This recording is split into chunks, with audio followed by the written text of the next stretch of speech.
Major funding for KPBS Evening Edition has been made possible in part by Anderson Plumbing, Heating and Air, proud to support the mission of KPBS and privileged to serve San Diego clients. Anderson Plumbing, Heating and Air, helping homeowners maintain drain, heating, and cooling systems since 1978. And by the Conrad Prebys Foundation, Darlene Marco Shiley, and by the following.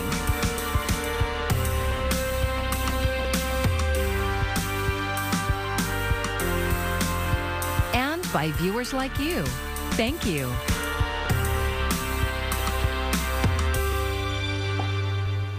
Good evening. It's Monday, February 28th. Thanks for joining us. I'm Maya Trabulsi.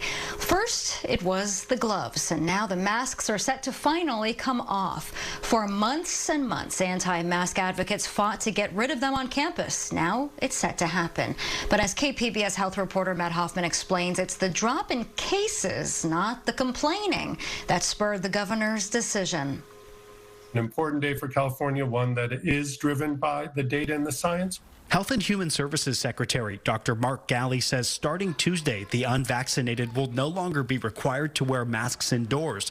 And after March 11th, they won't be mandated inside of schools. This is the state level guidance and that local jurisdictions, local health jurisdictions, in the case schools and school districts, may decide to keep or add additional requirements beyond what the state is outlining. The state is still recommending masks be worn inside, especially with data from the CDC's new transmission tracker. It puts counties into high, medium, and low risk categories. Maybe more of our regions that are in the high category, fewer in the low. But we know that the data is trending in the right direction. And San Diego County is in the high transmission category, meaning the CDC recommends universal indoor mask wearing, including for schools. Right now, our plan is to continue with our indoor masking requirements at a minimum until San Diego County is out of that high-risk category. San Diego Unified Board Trustee Richard Barrera says district leaders are discussing how to proceed. If there are scientific reasons that the California Department of Public Health is highly recommending the use of indoor masking, it would be difficult for us as a school district to then say we're going to relax the requirement. Ghaly says it isn't unreasonable for districts to continue with masking. Not the decision that I'm in charge of making, but certainly supportive of those districts and those jurisdictions that make a decision to continue requiring masks for a period of time. There's 42 school districts in the county, and San Diego Unified is the largest. Rancho Santa Fe schools have already moved to eliminate the requirement, and Poway Unified officials say they will soon do the same. Matt Hoffman, KPBS News. Talks between Russian and Ukrainian delegations are underway as Russia continues to ramp up war efforts. President Vladimir Putin ordered his country's deterrence forces placed on high alert, including nuclear arms. More now from reporter Emily Schmidt. It took this Ukrainian disaster to spark a world diplomacy not seen for 40 years. The fighting in Ukraine must stop. The UN General Assembly held an emergency meeting for the first time since 1982, condemning Russia's attacks and supporting Ukraine's sovereignty, calling for peace. For the first time since the United Nations was born, there is a full-fledged war in the center of Europe. War images emerge from all over the country. Attacks that appeared to be on a section of Kharkiv. Outside Kyiv, signs of losses for Russia. Ukrainians fighting, inspired by their president's rallying call. He is our president, he is our leader, he is leader of the armed forces of Ukraine. More fallout. Moscow's stock exchange closed Monday when economic sanctions caused the ruble to lose nearly a third of its value. Russia closed its airspace to airlines from 36 countries, and Ukraine and Russia held talks in Belarus amid fears troops from Belarus could support Russia. So much remarkable movement, including this. The UN now estimates more than 500,000 people have fled Ukraine, seeking safety, with their homeland very much still in danger. Emily Schmidt, KPBS News. The suffering seen in the aftermath of Russia's invasion of Ukraine has left many asking themselves how they can help. KPBS reporter Kitty Alvarado spoke with local Ukrainians trying to help and an expert in economics of the region who explains the complex struggle. Oh, thank you, Mama. I'm so sorry. Daria Nadar is getting a lot of love from her customers at her new bakery in the Hillcrest neighborhood of San Diego. Oh, my dad, yeah. While her dream of opening her bakery, Oh My Cake, has become a reality, her family is living a nightmare. My family are unfortunately in the center of all this. They're in Kiev, which is getting bombed right now. Probably the second we're talking. They sleep in the basement just in case, God forbid, anything will blow off next to them. Feeling helpless, she decided to use her talents to raise awareness and funds for Ukraine, since getting money directly to her family is not easy. She's donating 25% of her sales to the National Bank of Ukraine's special account. It's also food, medication, any type of protection that we can provide and help them. And the people are responding and buying up her delicious treats. They've been coming like crazy. Yesterday, the shelves were empty. I'm just overwhelmed with support. During this time, people with loved ones in Ukraine, like Nadia Hay was, are trying to help. She also says the National Bank of Ukraine is a safe option. The military and also like all of your first responders, the firemen, the policemen, people that have to help out. There are teachers that are still teaching classes in those subways because they need to keep the children calm. The National Bank is the best way to get the money straight to Ukraine.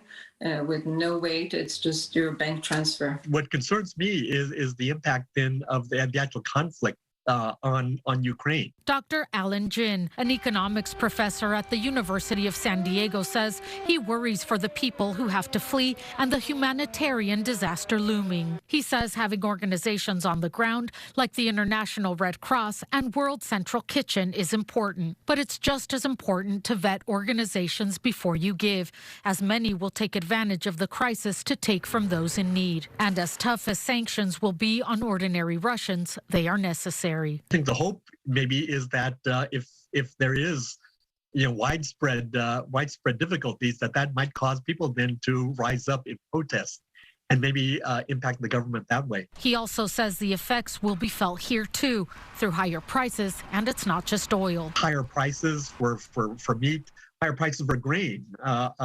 Ukraine is the fourth largest exporter of corn in the world. They're the eighth largest exporter of wheat. But he urges we keep things in perspective. That is minor compared to what the people in Ukraine are suffering right now. And he applauds the efforts of ordinary San Diegans reaching out to ease their suffering. And helping can be as easy and delicious as cake. Or as Daria says, Тортик – це любов, кохання. Cake is love. Kitty Alvarado, KPBS News. The county wants people to know about new services available for people experiencing a mental health crisis. The Health and Human Services Agency today kicked off an ad campaign about the Mobile Crisis Response Team. The program offers an alternative to a police response by having trained mental health clinicians answer mental health calls. There are several clients that we have that say into the triage that they do not want police at all. They don't want to have them called in. They're only requesting for us. It's unfortunate. There's been people who have had negative experiences with police, but we can help be kind of that force that helps them get the help that they need without the police involvement. The program was piloted in North County in 2021 and expanded county-wide in December. Supervisor Nathan Fletcher says it has helped more than 670 people since February of last year. If you or a loved one experienced a mental health crisis, you can call the number that you see on your screen, 888-724-7240, for the Mobile Crisis Response Team. Coronado is out of compliance with state affordable housing laws, but KPBS Metro reporter Andrew Bowen says a crackdown from state officials doesn't appear to be coming anytime soon. Coronado was tasked by the state with zoning for 912 new homes, both to account for future growth and to make up for the shortage of housing that exists today. But last year, the city chose to plan for just over a third of that, and they did so betting they could get away with it, at least for a while. So far, that bet is paying off. State officials can sue the city into compliance, but David Zisser of the Department of Housing and Community Development says they're not to that point yet. We are currently discussing sort of what the right time frame is. When do we reach out to jurisdictions? And it's really not a matter of if, it's a matter of when. Coronado is far from alone. The vast majority of cities in Southern California have housing plans that are also out of compliance with state law. John Wizard of the nonprofit Yimby Law says many are making good faith efforts to come into compliance. But certainly cities that are objectively and obviously obstructionist or obstinate should have a little bit more attention than I think we've been seeing from the state. Coronado says it's working on its housing plan, but it hasn't held any meetings on the matter or given itself a deadline for achieving compliance. Andrew Bowen, KPBS News. A two-day meeting of the California Public Utilities Commission is underway amid skyrocketing power bills here in San Diego. The virtual public workshop is exploring potential solutions to mitigate rising electric and natural gas rates in California. SDG&E says the price of wholesale natural gas has gone up by 25% in just 1 year, while the average electric rate has gone up by nearly 8%. Those costs are being passed on to consumers. Many families struggle to pay their monthly bills, often having to choose between which expenses they'll pay at the end of the month. Often having to choose between paying the light bill or buying groceries, paying the gas bill or buying gas for their car.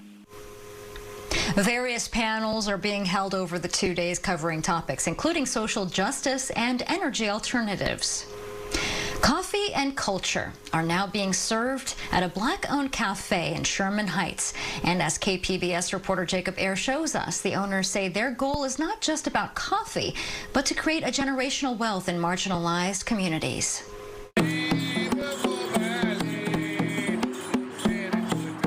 The opening of Cafe X in Sherman Heights was filled with music, dance,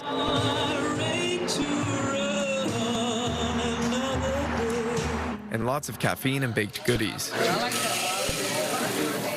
Co-owner and founder Kia Pollard opened the shop with her mom, Cynthia Johnny, and says the timing couldn't be better. With the legacy of Malcolm X inspiring this journey, this vision, it's super important to really commemorate that and take this time during Black History Month and all months to really move that forward. So for us, it's powerful and it's energizing because it's going to set us up for the rest of the year.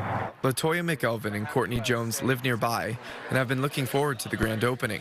For them, it's about supporting other people who are from the same racial and cultural background to break the cycle of socioeconomic inequality while enjoying what they say is phenomenal coffee. I love supporting Black-owned businesses, Black-owned, woman-owned. Come on now. To me, that's the trifecta. So I like to, people say you vote with your dollars. I like to make sure that I'm voting with my dollars and allowing my money to circulate back into communities that need it and help to support entrepreneurship. The new location, just east of the 5 freeway, is nestled alongside other like-minded creatives and small business owners in the same building. After having to previously shut down due to pandemic-related struggles, Pollard and her mother were overcome with joy and are already planning out what's ahead. It's going to be continuous activation of the space, really thinking through some of the creative projects that we're doing, the Black Women's Resilience Project that we're working on, and many others that will come, and really planning those out thoughtfully so that we can move tackle issues in our community and do it in a collaborative way and a way that is fun. Pollard says the cafe will eventually become a space where they'll offer paid internship opportunities to help historically underserved youth from the area, with the goal of inspiring a future generation of entrepreneurs and leaders. Jacob Ayer, KPBS News. Many people have been impacted by worsening and extreme weather, and the clock is ticking to make any lasting changes. That's according to a major report just published by the United Nations that warns of irreversible impacts of the world if the world exceeds 1.5 degrees Celsius of warming. It's based on extensive research from hundreds of scientists who conclude the pace of human-caused global warming is happening faster and more widespread than it was predicted 2 decades ago. Science tells us that will require the world to cut emissions by 45% by 2030 and achieve net zero emissions of greenhouse gases by 2050. But according to current commitments, global emissions are set to increase almost 14% over the current decade. That spells catastrophe. And the report says today's children who may still be alive in the year 2100 are going to experience 4 times more climate extremes than they do now. That's even with only a few more tenths of a degree of warming over today's heat. The recent cold snap has affected farmers up and down the state. As Valina Jones shows us, the deep freeze arrived in the middle of almond blooming season in Northern California. So these are our blooms on our trees. An almond crop winter freeze, chilling profits. It was a huge surprise because look at February, look at January. It's been dry, it's been warm. Kelly Evans and Tim Taylor are almond growers in Live Oak. That's a non-viable almond right there. The cold snap is freezing their almonds during blooming season, killing them before they ever make it to harvest. Our top concern is trying to figure out how we're going to pay the bills this year. If we don't have a crop. So what are they doing to try to protect their crop? The couple says they're trying to fight the frost with irrigation. We can raise the temperature 1 degree, maybe 2 degrees, and even at 28 degrees, we're seeing massive crop damage. And the costs are mounting. I feel nauseated. It's just the uncertainty and then trying to plan and now reevaluating and recalculating our budgets. You hate to see this happen. Mel Machado at Blue Diamond Growers says the sub-freezing temperatures are coming at a terrible time. There are early blooming varieties that are well beyond peak and they're more susceptible. So that all gets rolled into a calculation or decision as to what the total impacts are. Almond growers already dealing with the drought, now faced with this latest setback. Everyone hopes that we can all recover from.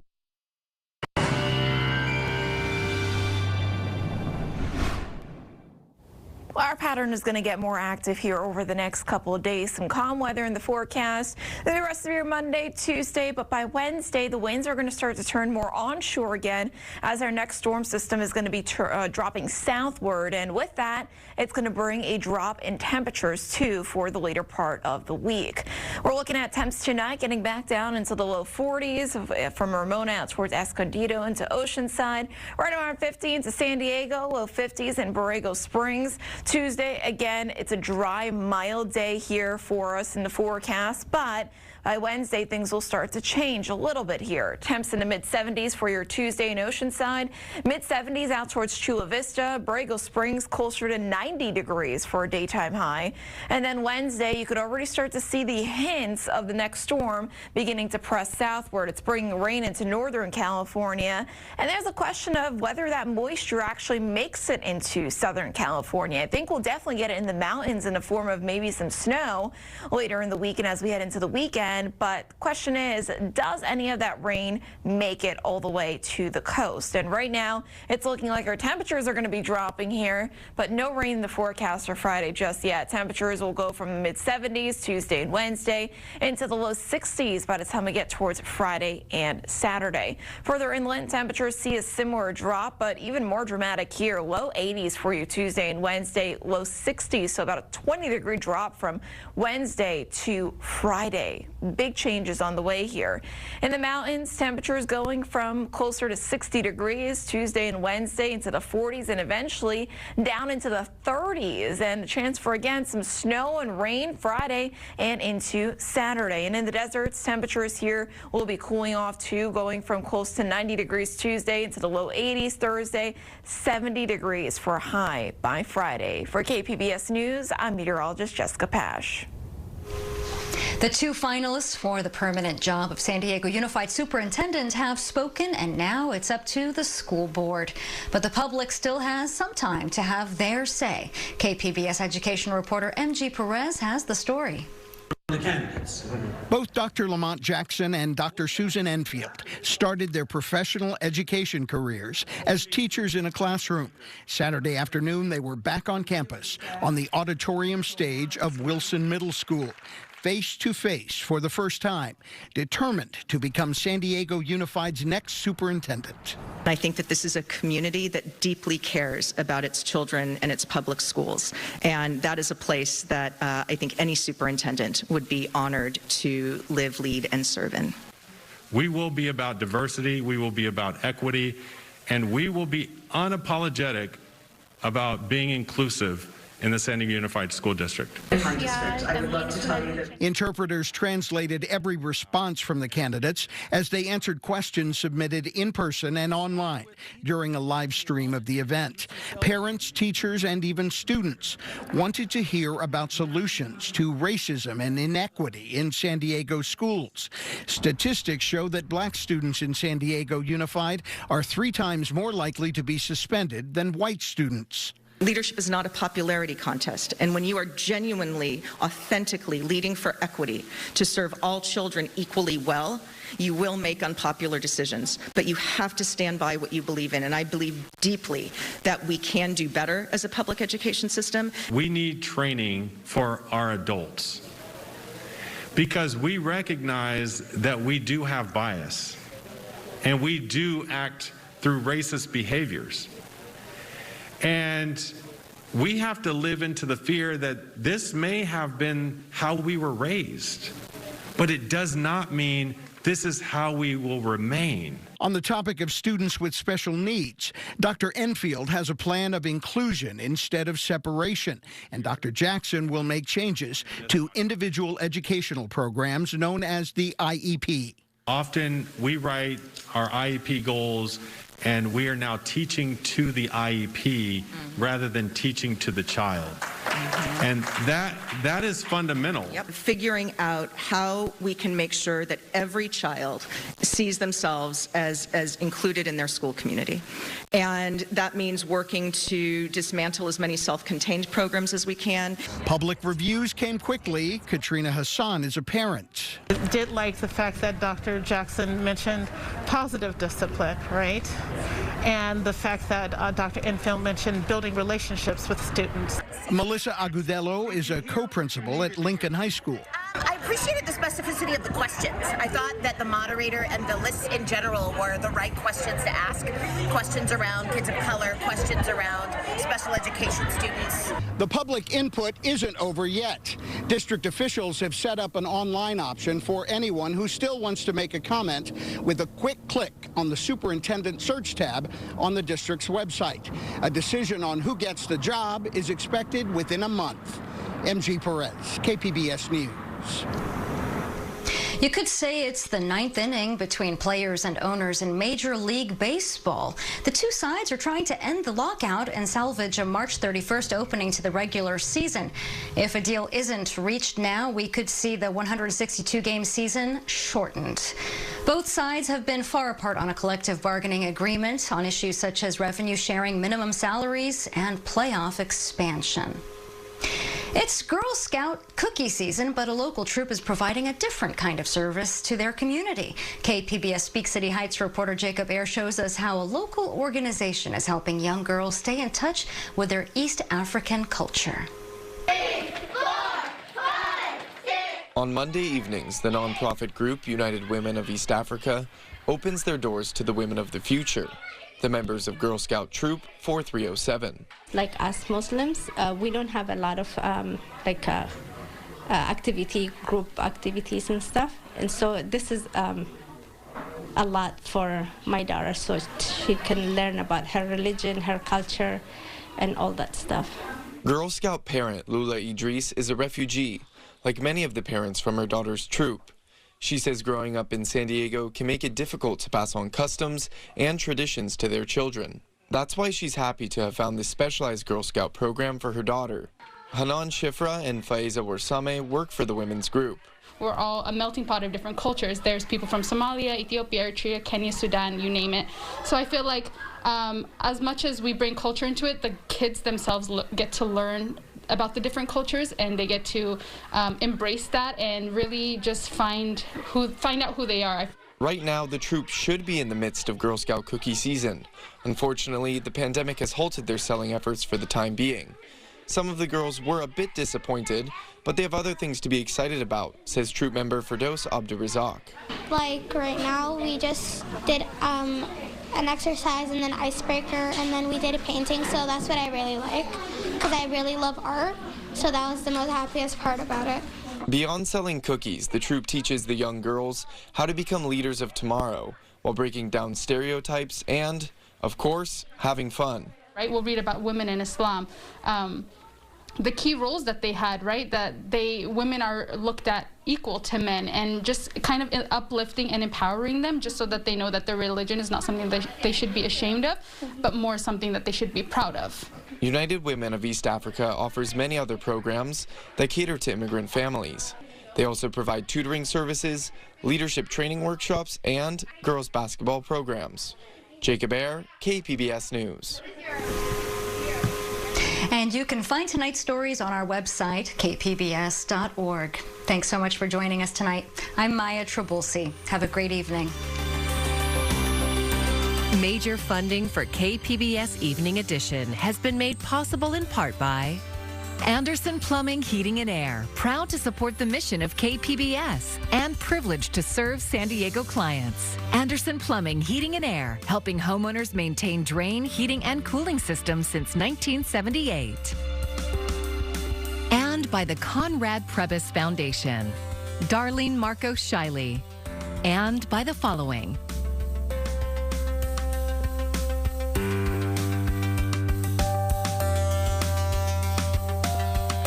by viewers like you. Thank you.